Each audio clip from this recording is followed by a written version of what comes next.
Some thoughts are kind of like fast food. You hit it and forget it.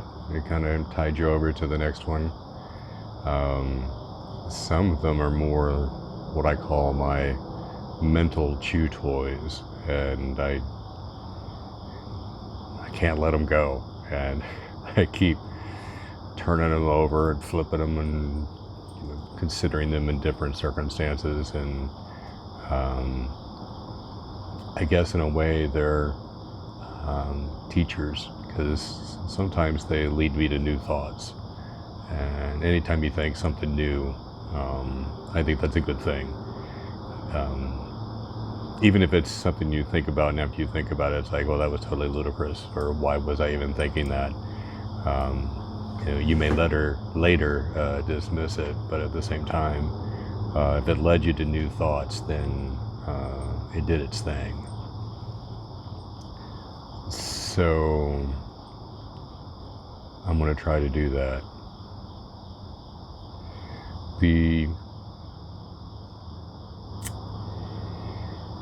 So I have to presume that each one of these videos kind of stand alone, even though I've got a dozen or so out there. My name's John. I've had a lot of interesting experiences in my life. I've had, let's see, I think a triggering event would be the near-death experience in 2005. Multiple organ system failure and coma for a couple of weeks and hospitalized for a month. Before that, though, I was already doing remote viewing, astral projection, spirit communication, and Reiki. What would come afterward would be past life regression and the integration of all of those different silos into one kind of grand idea. And it's funny that if you find a group of people that believe in ghosts, they won't believe in UFOs, or if they believe in cryptids, they won't believe in Illuminati, or just, it's like some people find something that's their thing, and then they stick just there. There's a lot going on, people. There's a lot going on. So anyway, so I have all these different experiences coming at me, which is kind of also peculiar because I'm a database designer, and for those people that don't program, it's like playing chess with 3 people at the same time all day long. So you can't rub your lucky rabbit's foot. Wasn't lucky for the rabbit. You can't burn a bowl of patchouli or a bowl of anything else and hope to do your job successfully for a day, let alone for a couple of decades. So a lot of the stuff I come at, some people may consider woo-woo.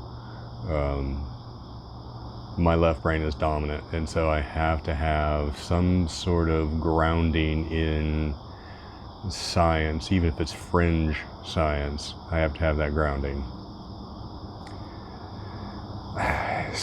So I have 2 books currently out on the market. One is The Alchemist's Heir, and this grandson is the heir to his grandfather's learning, which is my way of sharing the things that I have learned, mostly through my near-death experience, but then all of the other things I mentioned previously through the lens of that near-death experience.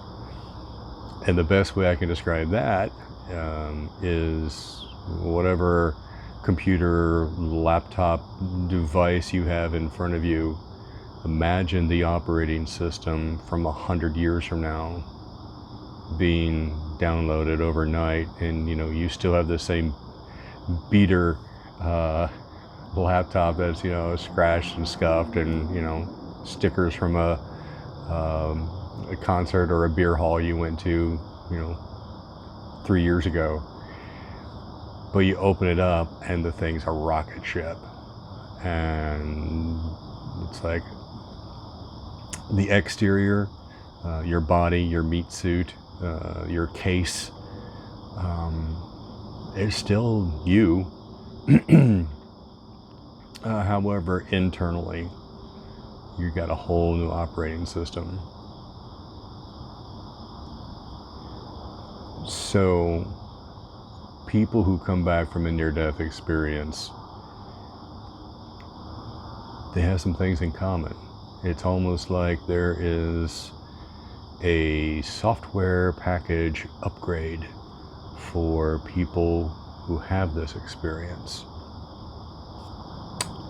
And there are other ways to get the quote-unquote near-death experience without having the pesky death part to get in your way. There's prayer, there's satori, meditation, kundalini awakening. A lot of pharmacodynamics are out there that will assist you with that.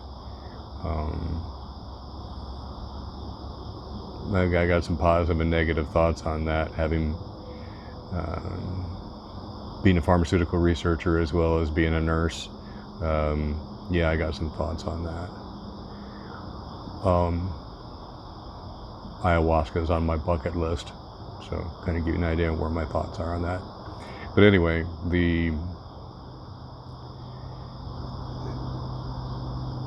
subset of people who have had a near-death experience is growing, especially when you take the near-death aspect out and look at all of the on-ramps to this new operating system.